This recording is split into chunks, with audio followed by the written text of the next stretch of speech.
Hello viewers and welcome. As always, daily race C because I love long races, and this time we are racing on the Red Bull Ring with GT3 cars. I chose the GTR from the movie because I quite like it actually. Now, starting in P6, a long way back, it would be a hell of a lot fighting just to get to the front, which is not impossible given the duration of this race and the strategies involved in this race. Many people opt for different type of strategies. As for me, I went for my usual strategies. Always have the harder tires up in front and go on the soft later. As we approach the starting line, the clock starts ticking, and it's lights out and away we go, immediately tucking in the slipstream of the fellow GTR up in front, the Turkish driver. Down in P6, I've got a bunch to worry about, a lot of cars up in front and a lot of cars in the back. Not particularly the best position to be in, but it could be much worse. As we go through turn 1 nice and clean, right behind the Turkish driver, I'm actually pushing really hard, both of us in the movie GTR, which I actually have grown quite to like. I'm not a GTR fan, I'm mostly a Porsche guy, but there's just something about these GTR that is so special to me, which is, I cannot really tell what, but I quite like it. Now there's a tiny smoke puff indicating contact and a very heavy braking zone. Really important to keep your position as a lot of cars decide to attack, and it's really important that you don't end up on the bad side of the same coin. It's really difficult to keep it nice and clean. We have so many cars attacking in the same corner on the very heavy braking zone through turn 2. Now onto turn 3, we're going like 2 packs 3 wide. It's absolutely crazy. 5 cars fighting in the same corner. Any of us could end up in front of each other. It's a 5-way battle for P3, what looks like. Absolutely crazy. It's better that you slow down and attack in this corner than go crazy and lose a bunch, because you can risk too much at such an early stage of the race. You could lose so much by getting a penalty or spinning out in such an early stage of the race. Again, you do not want to mistake in the beginning of the race. That is why you see me backing out of a lot of battles. But near the end, it gets more aggressive and no one backs down. As for now, I have settled in P4 and I'm ready to attack and overtake the other drivers, because now by the end of lap 1 everything cooled down, the pack kind of separated, so there isn't as much fighting and it's more of a one-on-one fight rather than a 5-on-1, which is absolutely crazy. So now what you have to do is take care of the tires, while on the mediums you don't really want to take care too much because you're gonna change them to softs, which is always superior, and if you think otherwise you could go back to any of my videos where I use the same strategy. It's always a winner strategy. It's really simple. With a heavy car you go on a harder tire, burn through the tires, and then with the lighter car you go on the softer tire, use them for longer and gain the full advantage of the soft tires, which is way faster compared to the mediums. And now slipstreaming the BMW in P3. What's he going to do in turn 2? I have no idea, but I have the upper hand since I'm in the faster car, and I'm using the mediums, which he could attack for long. And here we go, down is inside, not too much fighting, he didn't fight it too much. He opts to go for a switcheroo, which has quite worked in his favor as he's got that slightly better exit than mine, so I just tuck in behind and get ready to attack for the next corner. I'm not looking to fight too much, so if he's gonna fight it too much, I'm gonna opt out to push him and cooperate to get closer to the front, but it seems like I'm not gonna have fight long as I go down his inside on turn 3, which you don't really want to be on the inside of this corner specifically, unless you have something coming up and you're ready to hang it around the outside for next corner, which is quite difficult because you can actually quite go deep on the inside, and you can see he's on the inside. There's no way I'm hanging it around the outside, so I just back out and get ready to overtake on the next opportunity. I know I'm the faster car, but he's making it quite difficult and he's making his car quite wide for me, making it quite hard to overtake. And now he's outside of the slipstream range and he's got better tires than me, so I'm gonna skip forwards a little bit to where the pit stops start to play. And now you can see Mr. Manuel already pitted, so I decide to go into the pits, stepping on that white line which will lead to a penalty. I'm very sure about that, and I'm not too happy about that penalty, but it is what it is. The pit stop boys, as always, getting ready to make quick work of the tires. As the car starts to roll inside the pit, medium tires out, soft tires in, easy as that. Now, car is ready to go and it's on the way out of the pit. It won't take long for me to receive that penalty, as for now, one corner separates me from gaining control, and there you go, 3-second penalty for cutting across the pit lines. To their credit, I did stop on the line, but we skip forwards. Now everyone has pitted, so I did conceive my position of P3 while I was in P4, but I'm in P3 now because someone decided to visit the Shadowrun. And now attacking the Irish BMW, the good old car I've been attacking for basically all race long. We have gotten quite comfortable around each other actually, so he's now considered a friend instead of another car on track. Now going into third, hard on the brake, I send it down the inside. He gives me a little tap on the shoulder, he says I'm coming back for you, which we'll see what he's gonna do about that. He's right on my bumper, and it seems like I did get the better exit than his, so he's got one more opportunity to catch me, because right now I'm on the soft tires and he's not gonna hold on for long because I know he got the medium tires. Now going into turn 3, I actually want to keep the outside because then I would have the inside for the next corner, but it seems like he's not putting enough attacking for me to defend that hard. So I just go semi-defensive and then be pretty chill because again, he's got the medium tires and he's not gonna have near the capacity to fight me on soft tires, which are a little worn out, but you could go much harder on these soft tires. You could push them all the way until maybe 90%, and it will still be faster than medium tires, which are relatively worn. So these tires are just way faster than the medium tires in nearly every aspect. The main difference I find to be with the soft tires is they are much easier to lose control in, because the flash point becomes less predictive. And what I mean with the flash point is the point where you lose control, or the point where you lose grip. So going into turn 1 on the final lap, I make a clumsy mistake over the first curb, doing fine, over the other curb a little bit of wheel spin and ends in the barrier. And now, if this didn't happen, I could have actually won that race, because driver up in P1, which was the person leading from me, had a pretty hefty penalty to serve. So you can see he's now in P3, as I finished the race in P4, which is quite a disappointing result for me, but I made a really clumsy mistake, to be fair. I should have been less aggressive on that curb.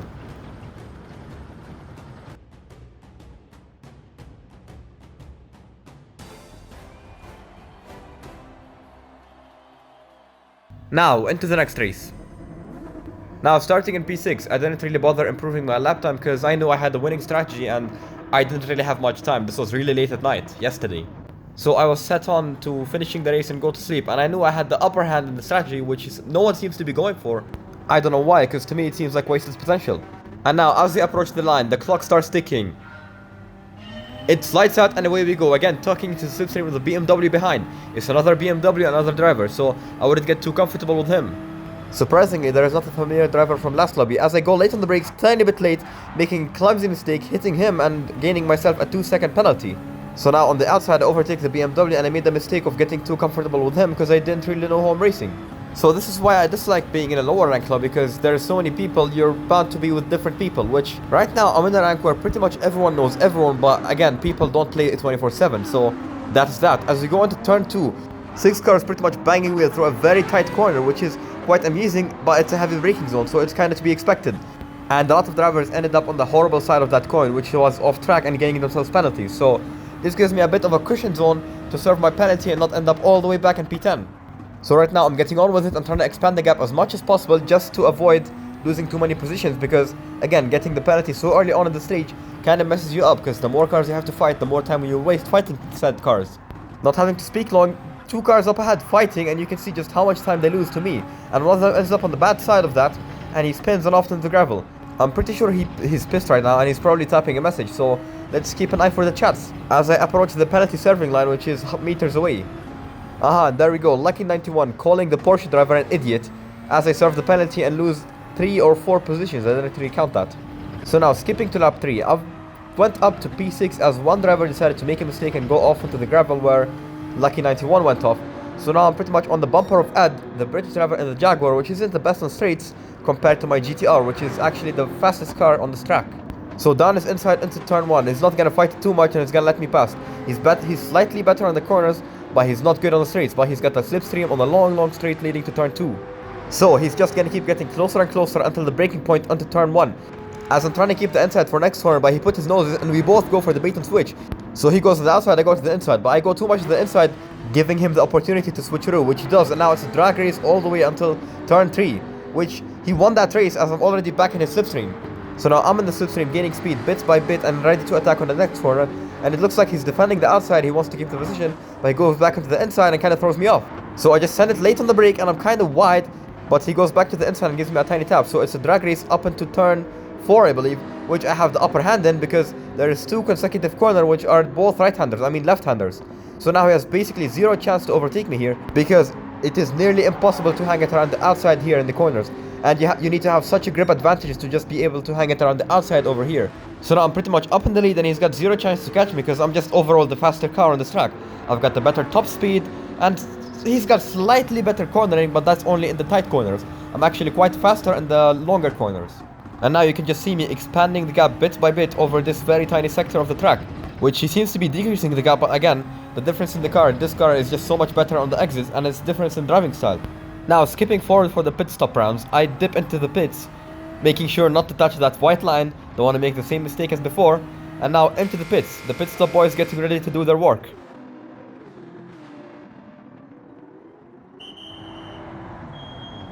As the car is coming in, the pit stop boys are ready. Medium tires out, soft tires in, and there we go, free to go. And now getting out of the pits, ending up in P7 or what looks like possibly P8. I'm not sure until I turn around this corner as we go on the straight, and it looks like it's P8 behind the Swedish driver in the purple Audi, which is quite a horrible car in GT3 terms, and it's not gonna be long until I overtake him as I slipstream him down the long straight. And I'm pretty much preparing the move from now, because even though I'm all the way back, I'm still gonna send it because he's got worn mediums and I got fresh softs, and I overcook it a bit, but it's no problems because he's also overcooked it. So with him out of the way, I skip forward to lap 7, and now I'm behind the car in P3, the French driver in the Porsche. He makes a tiny mistake inviting me to his gearbox, and now meters separate me between me and his gearbox, or let's say more specifically me and his bumper, because yes, the gearbox is in the back of the car, but the bumper is a little further back. So he makes a big mistake, goes off wide, I go down the inside, and now it's goodbye, and I'm ready to attack the other cars in P2 and 1, which won't take long because they're only 4 and 5 seconds ahead, and there is quite a bit of the race left, 5 laps to be exact, and I've got the soft tires. So skipping forwards, the French driver have pitted, so it's me and the Spanish driver with only 1.5 laps to go, or 1.8 laps to go to be more specific. A tiny bit of contact through turn 1, he's not willing to give that position up. I can tell he's ready to fight tooth and nail, which let's see who comes out on the better side of this coin. I'm on relatively worn softs and he's on slightly worn mediums, but again the softs are still faster, and he brakes a bit early, making me basically crash into him and send him wide, which will not give me a penalty since I slowed down a bit and basically keep the advantage to him. I can clearly tell the pressure is getting to him because he braked earlier than he should have. He's probably shaking right now because when the pressure is so high, when the stakes are high, the pressure is high, you're basically shaking and your tendency to make mistakes is so high. You are literally ready to make a mistake every single corner. As I go around the outside, preparing myself for the next set of corners, which I do have complete advantage in, and now I'm in front of him as he goes semi-defensive while also positioning my car smartly to make sure I get the best exit and the best defense, best of both worlds. So now I'm expanding the gap bit by bit on my soft tires, but it's not going to be long because I'm close to reaching the tire windows where the mediums start to become faster than the softs, which is somewhere around next lap, which even around next lap, the softs will be just a tiny bit faster. But the issue is the inconsistency of the softs is what makes it harder to drive. I think all the way down to the pretty much last dot or last pixel of the soft tires, you are still faster. The only issue is the consistency of the tires, which becomes a real issue. Because if the tire is faster but you keep making mistakes, it's not faster. Now starting the final lap, going into turn 1, he pretty much sends it down the inside. He hits me wide, which is quite questionable tactics. It's actually very dirty from him. I was trying to take care of my softs, but I was like, screw it. I'm chasing you down, I'm gonna do whatever it takes to win. Because that pissed me off personally. Now it's on a personal level. It's either that we both are out or I win. It's that personal. All it takes is that tiny bit of contact to start pretty much a great war that will never end. Every time me and this driver meet, I'm very sure it's gonna be very dirty between us. It's gonna be very aggressive, and none of us will back down 1 inch. Now going through turn 3, both of us are going through it pretty clean. I'm just decreasing the gap bit by bit, where it's only now down to a 1 second, 1.3 second gap, which I am sure I could close it by the end of the lap if I push really hard. So now these two corners are where the softs shine. These two corners are, you can see where the gap just basically evaporates. And now I just made pretty much maybe half a second, more than half a second, 8/10 of a second in one corner. And now making pretty much a full second or close to a full second by the end of that sector. And now he's gonna serve his penalty, and I'm pretty much gonna overtake him on the outside because he takes the inside and don't want to go through him. And he's gonna pretty much hit me wide again, which was dirty, but he's off. He steps on the curb and karma gets the best of him. He spins wide and he's off the track, which ends up in me winning, which again, I said, it's either we both don't win or I win.